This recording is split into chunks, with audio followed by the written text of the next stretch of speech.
ng gut natin, yung mga microbial flora na present sa gut natin.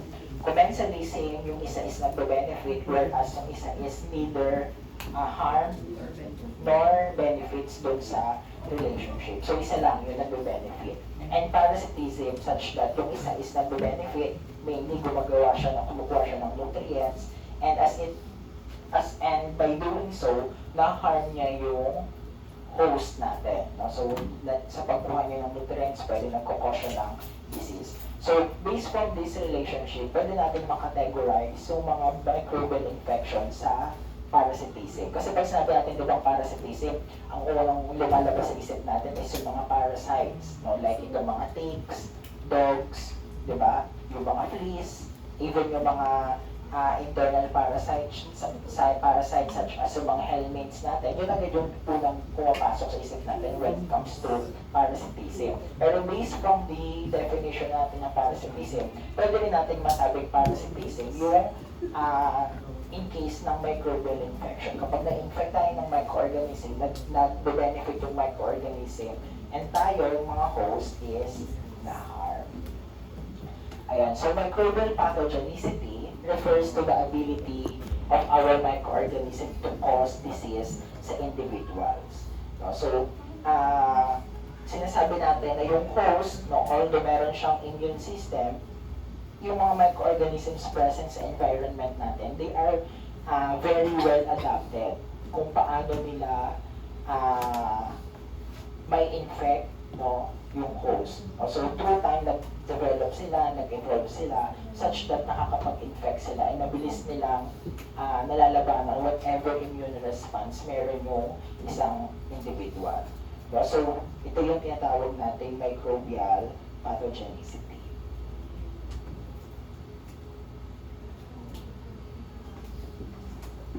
And so, an infectious disease is any change from a state of health.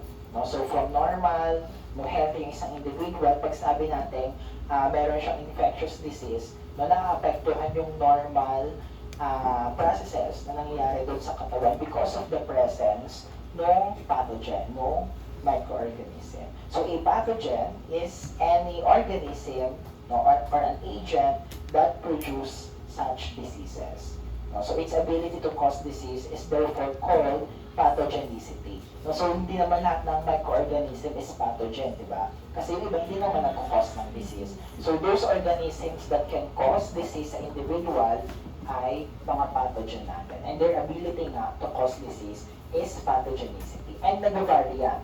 Nag-vary from one organism to another. Kasi may mga organism na nagkakause ng severe diseases, whereas yung iba naman is mild to moderate diseases.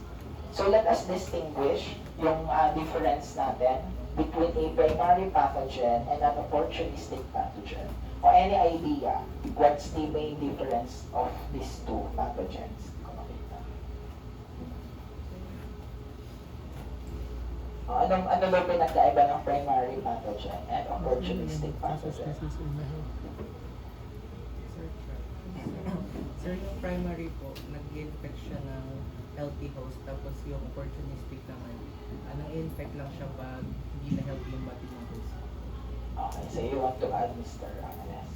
Sir, yung primary pathogen is readily nakaka-cause po siya ng sakit, while yung opportunistic po is meron po siyang times na neutral lang, mas meron time lang po na Yes, both answers are correct actually. So pag sabi natin primary pathogen, even sa mga normal, healthy individuals, na nakakapag-elicit, nakakapag-produce ng disease, yung pathogen natin.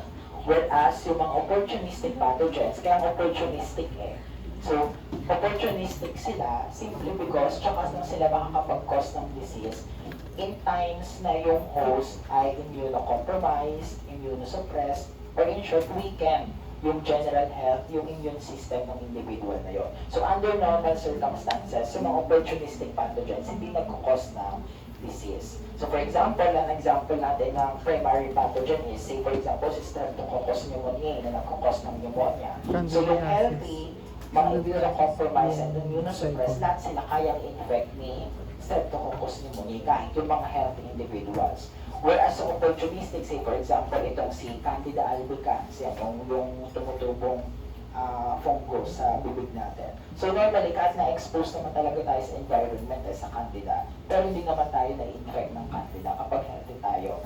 Pero pag immune-suppressed, immunocompromised yung individual, mahina yung immune system, that's the time na nagkakaroon ng candidiasis. So for example, yung mga HIV-infected individuals natin, no? So immunocompromised nila yung kanilang immune system. So isa sa mga primary symptoms is yung Candida infection, nagkakaroon, tinutubuan ng fungus yung kanilang bibig.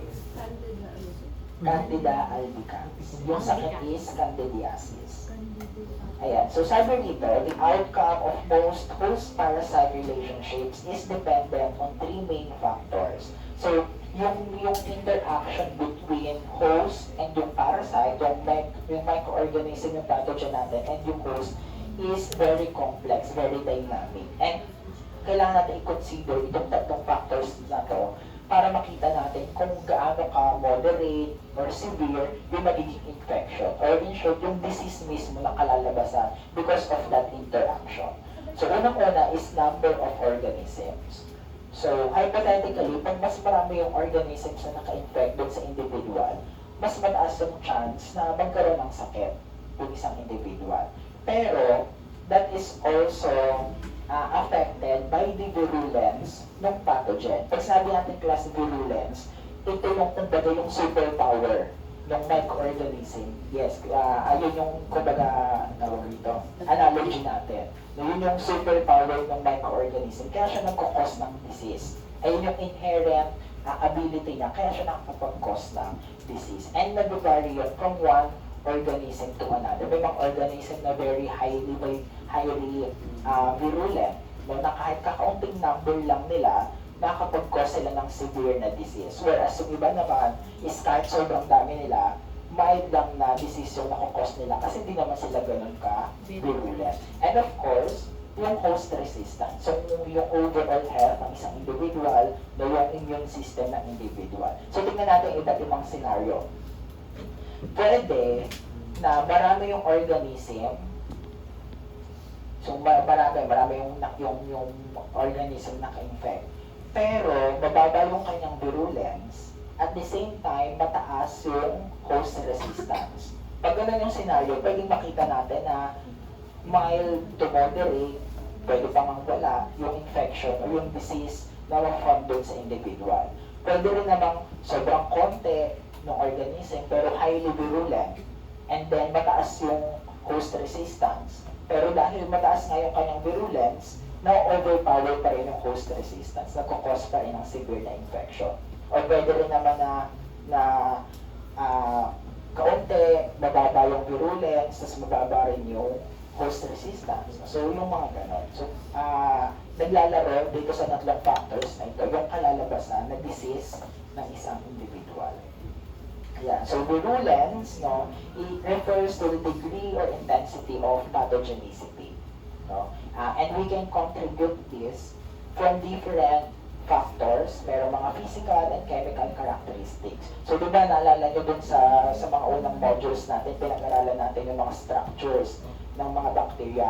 Yung iba palang structures dun is yun mismo yung virulence factor nila. Pag sabi natin virulence factor, ito yung individual characteristics that confers virulence.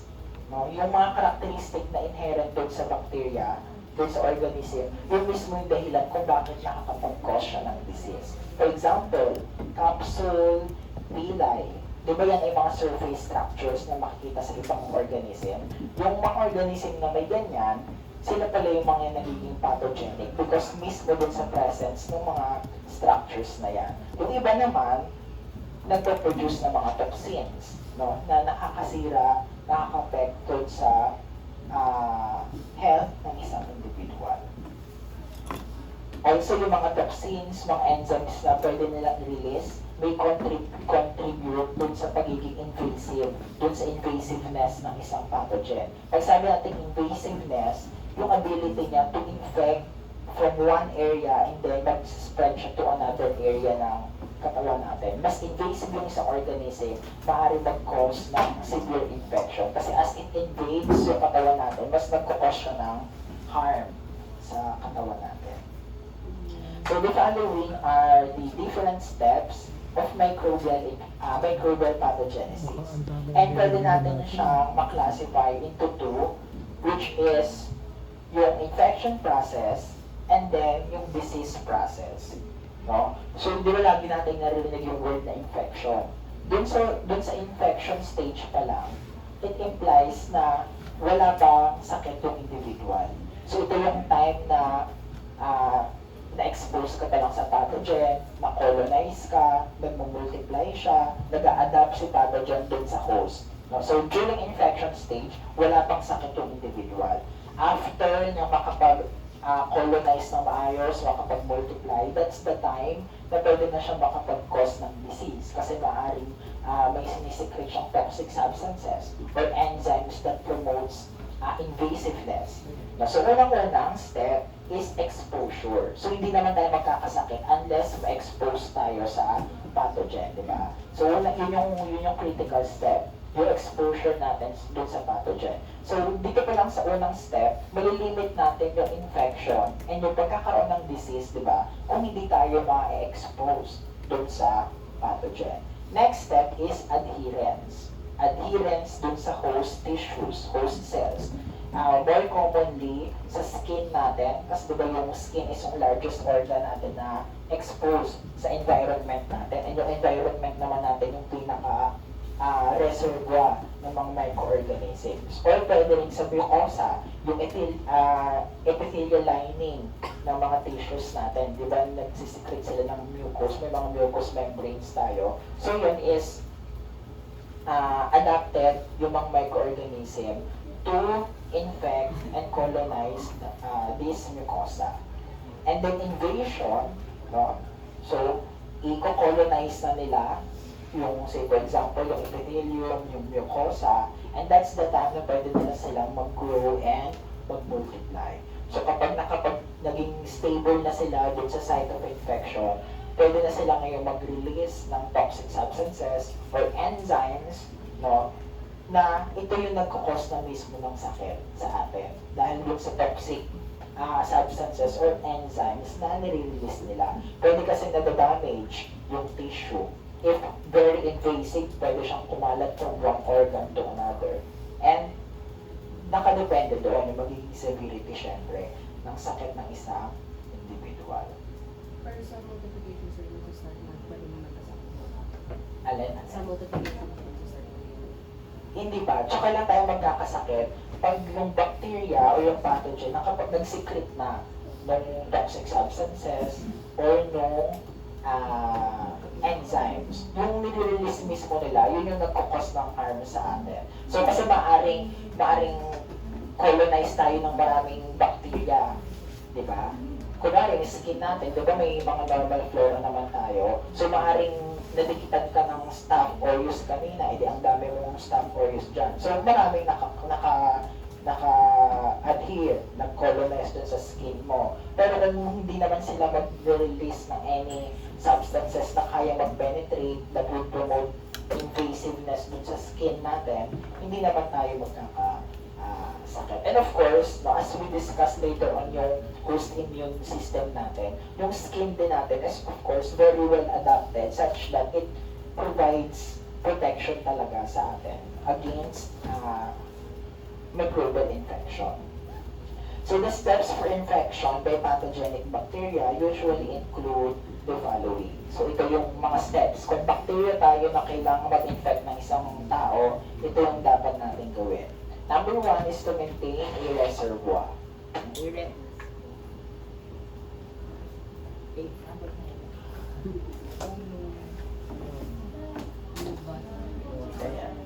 A reservoir is a place to live and multiply before and after causing an infection.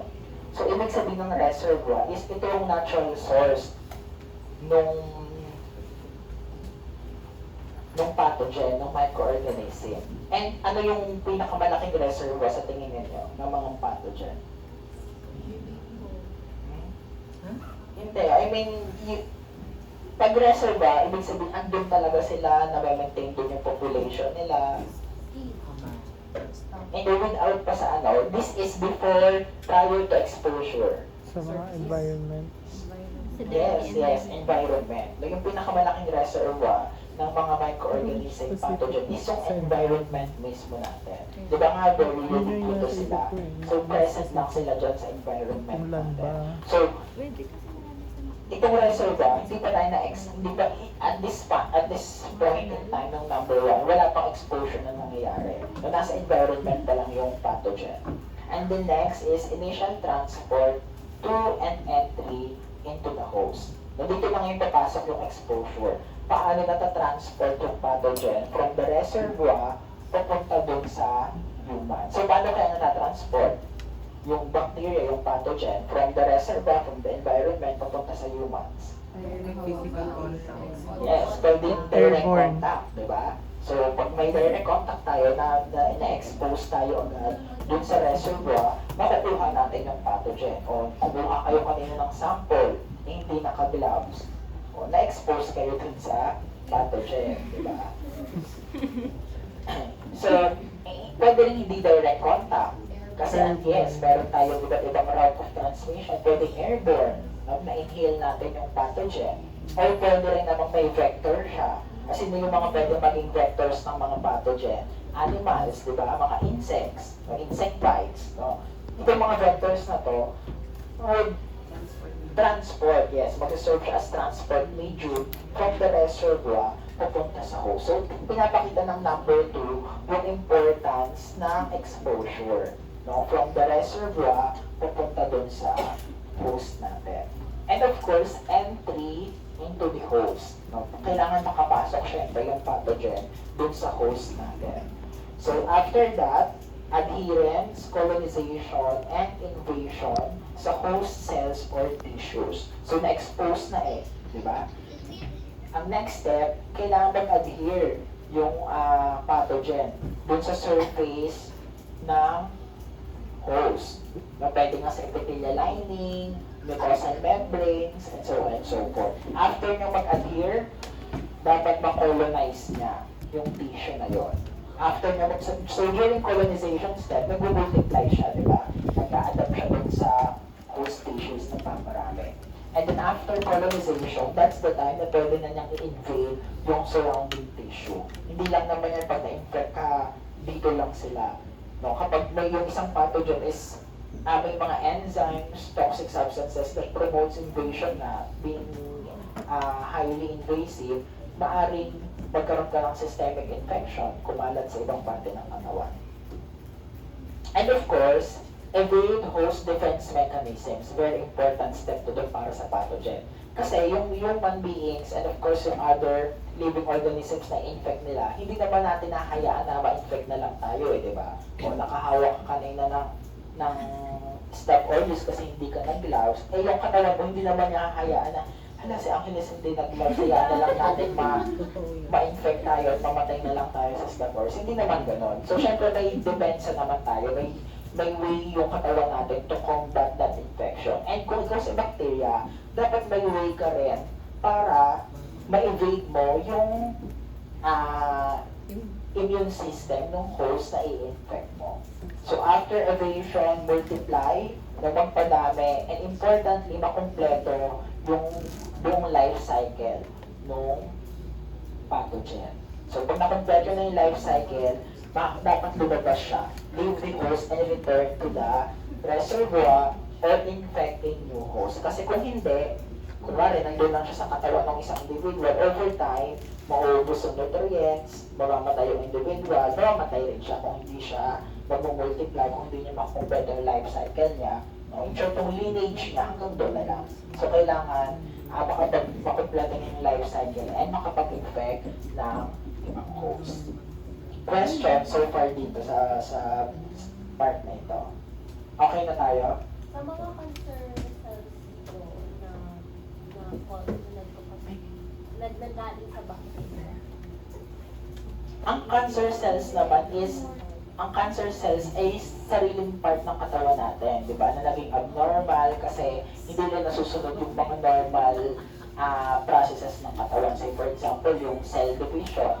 Kapag may cancer cell tayo, ibig sabihin, hindi normal yung replication process. Diba? Imbis na, dapat kasi may mga signals yung cell na perceive niya where and when to start and stop multiplication, no, replication ng cells.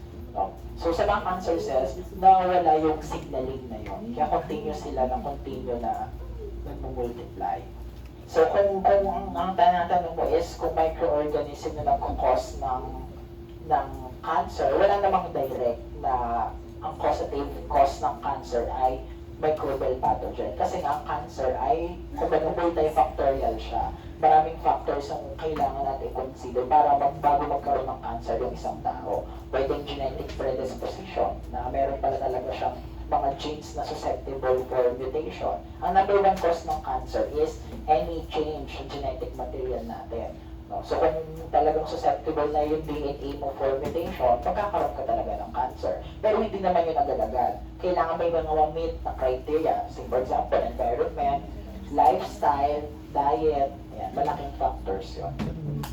This is sa ano lang sir, sa bacteria lang. So iba pa po yung viruses or yung mga Pero ito in general, pero nakafocus tayo sa bacteria. Pero yes, doon din naman yung, may steps din yung viral infection. Sabi kasi cancer. O bakit? Ano yung cancer? Ha? May possibility din po ba na dahil siya sa mga abnormality sa bacteria sa gut. Pwede. Alam nyo, may mga research na nagsasabi na yung sudden change sa gut microflora natin can relatively affect yung overall health ng isang individual. Such that pag may konting babago lang dun sa normal na population ng gut microflora natin, pwede bumaba yung overall immune system natin. So, in a way, hindi man direct, pero kung meron ng abnormality in terms of gut microflora, pwede maging predisposed ng individual para magkaroon siya ng cancer. Pero not direct, kasi nga sobrang complex ng cancer. Hindi natin siya mag-pinpoint na ito talaga yung primary cause niya. Yung sa immune system po ba natin, pagpapatay po siya ng infection, kasama po yung DNA ng kasama po yung DNA na pinapatay nila. DNA, yung buong cell nung, kunwari yung bacteria, kailangan i-degrade yan, i-engulf. Kunwari, may mga white blood cells tayo that will engulf and then i-digest nila. So, in short, matutunaw ng buo yung bacterial cell. So, tingnan natin, isa-isahin natin yung steps. Maupo lang ako na malay na. So, yung unang step daw is adherence. This is the enhanced ability of a microorganism to attach to a cell or to a surface, mainly by a way of portal of entry. Ano yung portal of entry natin? No, yung skin, yes, yung mouth, nose, no, any epithelial linings, pwedeng yung mga, mga open wound, sugat. So any of those, no, pwedeng mag-serve as portal of entry. And very important step ito para dun sa bacteria. Kasi, asan yung may quote ako rito eh, sa kapalitan na yun.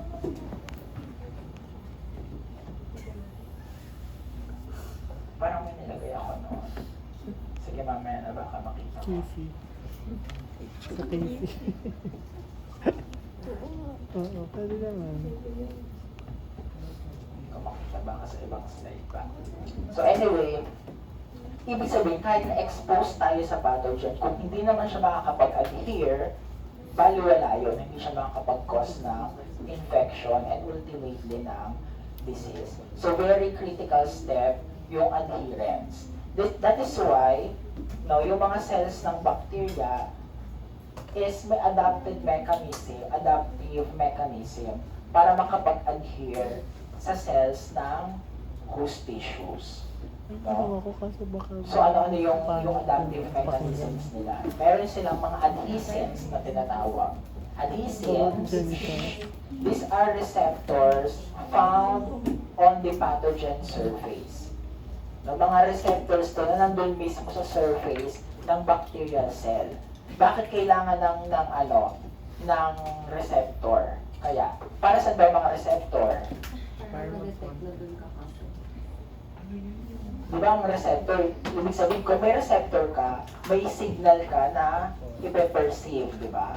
So yung signal na kailangan nilang ma-perceive would tell the microorganism na na-reach nila yung tamang surface for them to infect. Nakuha nyo? Ibig sabihin, kailangan yung mga pathogen class, tama yung portal of entry nila, tamang tissue yung ma-adhere nila. Halimbawa, di ba may nagtanong sa inyo yung sabi, may nagtanong sa inyo nakaraan, yung paano pag kinain niya yung anong bacteria yun daw? Yung sabi, yung sabi, hindi yung organism na nakain ka ba yun? Ay, akala ko ikaw. Sabi niya, paano kung inumin ko to? Diba? Yung SPM, sabi paano kung inumin niyo to, magkakasakit ka siya. Ang pinapakita natin dito is adherence. Dapat tamang site ng katawan kung saan mag-a-adhere yung bacteria. So, kunwari yung pathogen natin is Streptococcus pneumoniae. Anong organ ba dapat yung infect nila? Lungs, di ba? Respiratory system natin. So kung malunok mo siya, mapunta siya sa digestive tract, hindi niya kaya mag-cause ng disease. Kasi mali yung site of infection na napuntahan niya. So mainly, matutulong na lang siya doon ng digestive enzymes. Kasi yung defensive mechanism naman niya is hindi naman siya yung cells na is hindi ginawa para ma-sustain yung digestive enzymes, para ma-evade yung digestive enzymes. Yung defensive mechanism niya, para kumapit siya dun sa respiratory tract natin. So kung malulunod mo siya, hindi niya kayang mag-cause ng disease. So yung adhesives, nagpe-perceive siya ng signals that would tell na ay, ito yung tamang place for me to infect. No? So kunwari, kayo, ang room talaga natin ay doon. So, syempre, may mga signals tayo na pre-perceive. Alam natin, nakikita natin, LH313, room natin yan. So, alam natin na dyan dapat tayo mag-room, di ba? So, kung hindi natin na-perceive yung signals, maliligaw tayo. Papasok tayo sa ibang room, tapos sila pala yung monitor. Pero, di ba, gets naman ninyo. So, very critical step. No? Alam dapat ng bacteria yung tamang site na i-infect niya. At dapat ma-reach niya, mapuntahan niya yung tamang site na yun. Maliligaw bacteria daw kanina, umalis na. So some adhesins form an outer surface structure kagaya ng mga capsules, fimbriae, villi, and flagella. So di ba napag-aralan natin yung mga structures na yan? Yung mga structures na yan, hindi lang for defensive reasons. Di ba sila capsule, mainly para mas may integrity, kumbaga talagang mas strong, di ba? Yung cell na mga encapsulated bacteria. Yung fimbriae, more on attachment, villi, more on attachment din. So itong mga structures na ito is mainly rin for adherence, para makakapag-adhere sila. So for example, itong capsule of Bacillus anthracis, no, have receptors that facilitate adherence to host tissues. Dito sa kabila yung gray, ang capsule natin dyan, yung part na may capsule is itong part na ito. So yun yung nag-serve as structures na para malaman nila na ay, na-reach ko na yung tamang site to infect.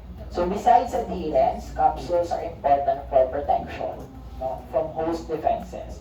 So di ba, ang nagagawa ng mga capsules is na-evade nila yung immune system such that hindi sila kaya basta-basta engulf, iphagocytose ng mga white blood cells. No? So yun yung importance ng capsule. Kaya nga yung Streptococcus pneumoniae, naalala niyo yung experiment ni Griffith. Di ba meron siyang 2 strains ng Streptococcus pneumoniae? Yung isang smooth at yung isa ay rough. Ang virulent doon ay yung smooth, di ba? So smooth siya kasi capsulated yung mga bacterial cells. And yung alam natin, yung smooth strain, ang virulent. No? So, we can therefore conclude na ang virulence factor ng Streptococcus pneumoniae is yung pagkakaroon ng capsule. Yun yung power niya. Yung pagkakaroon ng capsule, yun din yung power niya para mag-cause ng disease. Other organisms, kagaya ng Neisseria gonorrhea, is merong OPA. Dito yung mga OPA na Korea, kundi opacity-associated proteins. So ito yung mga structures, proteins, that would tell Neisseria gonorrhea na na-reach niya yung tamang site to infect. So kailangan kasi ang ma-reach niya is genitourinary tract, eye, rectum, throat. So yung opacity-associated proteins would tell Neisseria gonorrhea na ito yung proper, ito yung dapat na site of infection na ma-infect niya. Pero hindi siya necessarily capsule, sir. Hindi, nasa ito yung mga proteins mismo nandun sa surface ng Neisseria. Meron din silang pilay. Para saan mainly yung pilay? Di ba? For attachment. So kung na-reach nyo na yung urogenital epithelium, no, gagamitin nyo yung pilay para mag-adhere. Kasi nga unang step nga for infection is adherence. For E. coli, Klebsiella, and Salmonella, and Shigella, they have type 1 fimbriae, no, na mainly for attachment, para nakakapag-attach dun sa surface yung mga nabanggit nating organism. Ano naman ito? Flagella, ang flagella alam natin, di ba, is for movement. So, pwede rin siyang gamitin ng bacteria for attachment, pero hindi siya kasing powerful kagaya dun sa mga previously discussed or enumerated natin. Sila fimbriae and pilay. So, generally lang flagella is for movement. But still, pwede nilang rin gamitin for attachment. So after ng adherence, next step is colonization. So the growth of microorganism after it has gained access to host tissues. And yung katawan natin, ng human beings, ay a very good environment, no, very suited environment para sa growth ng mga microorganisms. pH, osmotic pressure, temperature, lahat ng yan ay favorable conditions para sa mga pathogens natin. So in short, basically yung katawan natin will also promote the growth of microorganisms. So ang next step after nila mag-adhere is to multiply, to colonize. And kagaya dun sa adherence, very specific din yung colonization. Ay no, tissue specificity of different infectious diseases. Dapat yung ma-colonize nila is tamang site din, tamang tissue. For example, yung HIV natin that causes AIDS, ang kailangan niya ma-infect na tissues ay mga T helper lymphocytes. No? Clostridium botulinum, asa na yun? Ito yung caucus ng botulism, dapat ang ma-infect niya ay motor and plate. So mamaya titingnan natin paano tayo nagkakaroon ng disease because of Clostridium botulinum. No? So itong mga nasa table na ito is yung proper site of infection ng mga microorganisms na ito. So again, kung mali yung site na na-infect nila, hindi sila magkukos ng sakit. And colonization, nag-i-start yan right after birth agad ng isang individual. Nako-colonize na tayo ng microorganisms. Kasi nga, di ba, ubiquitous sila sa environment. So pagkalabas pa lang sa atin, na-expose na tayo sa environment. No? Tsaka diba, sir, kapag may difference sa immune system na pinanganak normally versus Yes. Kasi yung exposure mismo, pansinin ninyo, di ba yung mga bata na lumaki na ang magulang nila is sa sobrang ingat, may ganun ba sa inyo? Sobrang ingat ng magulang, ayaw magkasakit. Talagang sanitize lahat, hindi pinapa-expose sa madudumi. As in, literal na sobrang linis.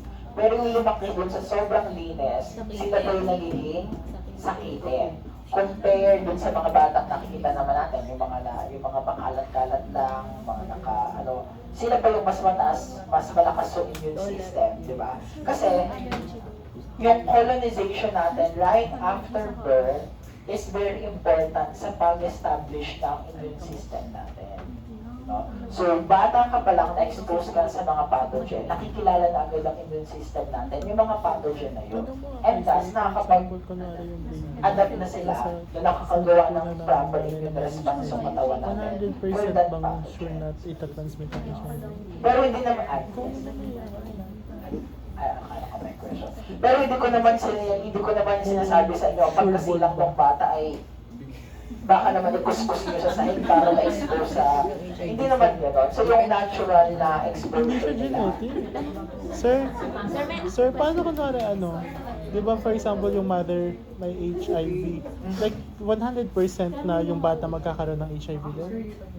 Hindi naman 100%.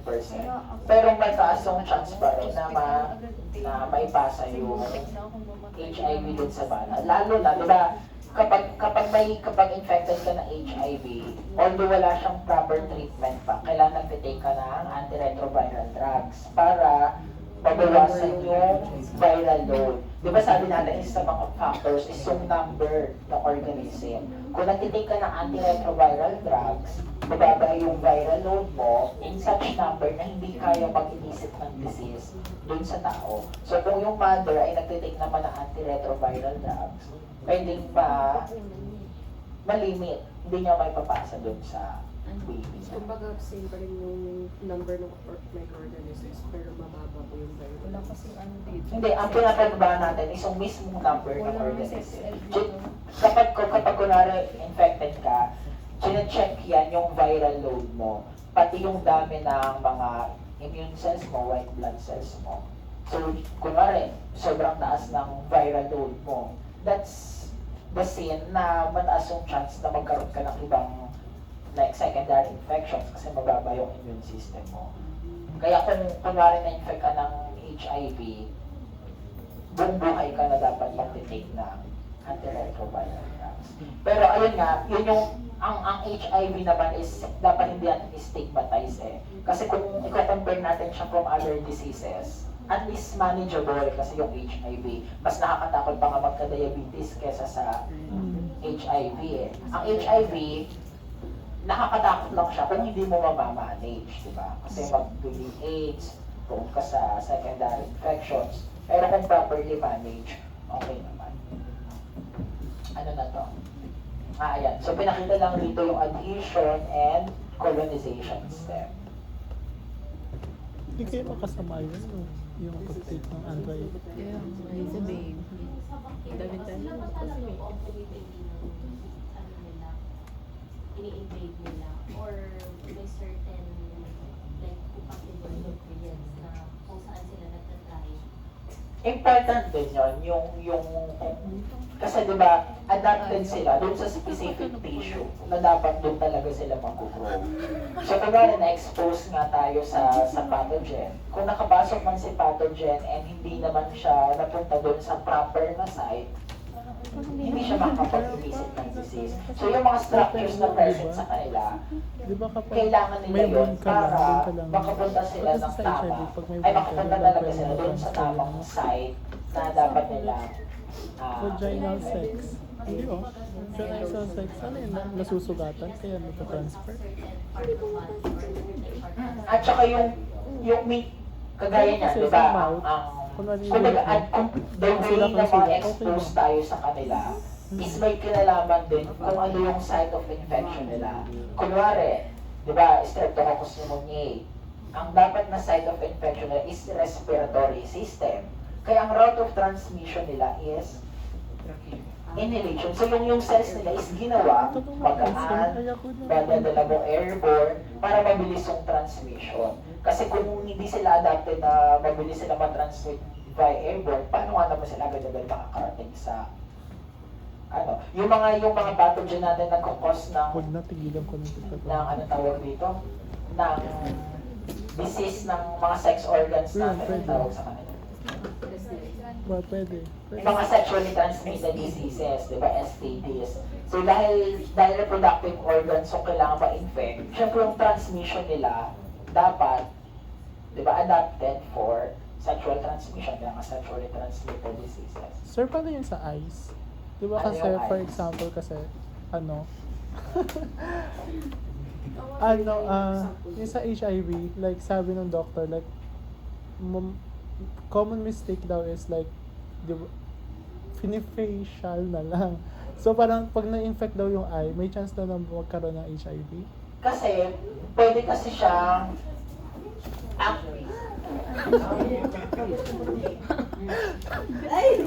bukod doon, pwedeng any open wound kasi, any open na part ng katawan natin. Ang HIV, dapat ang unang-unang gagawin ng virus, makapasok sa bloodstream natin, makapag-infect ng immune cells, kasi yun yung target nila sa cells. So magkaka-HIV ka kung nakapasok siya sa mata mo, tapos directly siya nakapunta sa bloodstream. Paano pa may tonsillitis, sir? Ha? For example. Tonsillitis, and inflamed yung tonsils mo.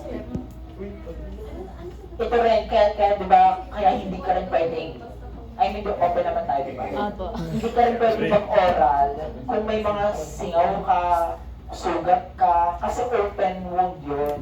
So makakapasok agad siya sa yung virus sa bloodstream. Bawal din daw po mag-toothbrush ka.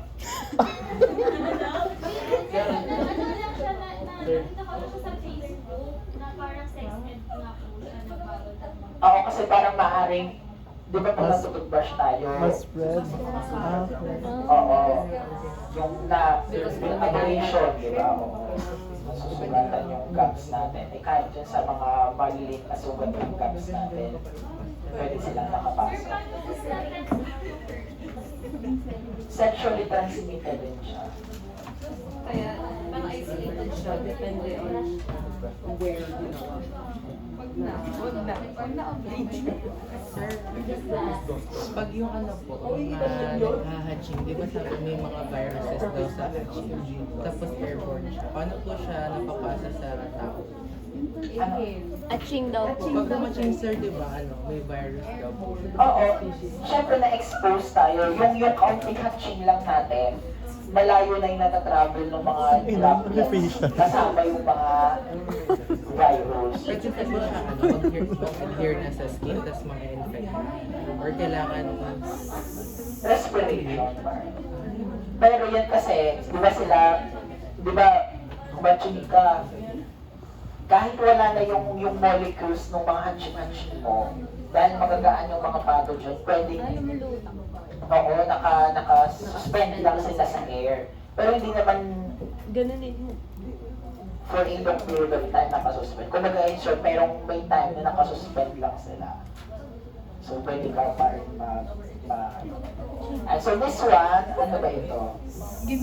Streptococcus and dental plaque. So ito pinapakita lang rito na yung pagkakaroon natin ng dental plaque is because of colonization of different microorganisms. Ay, nilagay ko ito kasi ginamit ko sa mga dent. Yan.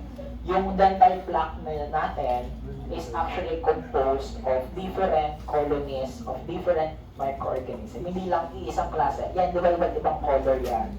Each color corresponds to a particular bacteria. So iba-iba. No colony of different bacteria. Question so far? Po. Ha? Ano daw? Oo, page 22 pa lang tayo out of 40. Wow. At least marami na makita. Ay, oo, 41 yung ganun. Kaya ba? No. Break, sir. Kaya yan. Ha? O next natin, binabagalan ko nga lang para hindi tayo ma-over. Next step is invasion. So this is the ability of a pathogen to enter host cells or tissues, spread, and cause disease. So iba kasi mga pathogens daw, kunwari mga staph, di ba localized lang yung infection? Kunwari yung pathogenic na staph aureus, so nagkukos ng ano yung boil, pigsa, di ba? Localized lang yung infection. Pero yung iba namang mga pathogen,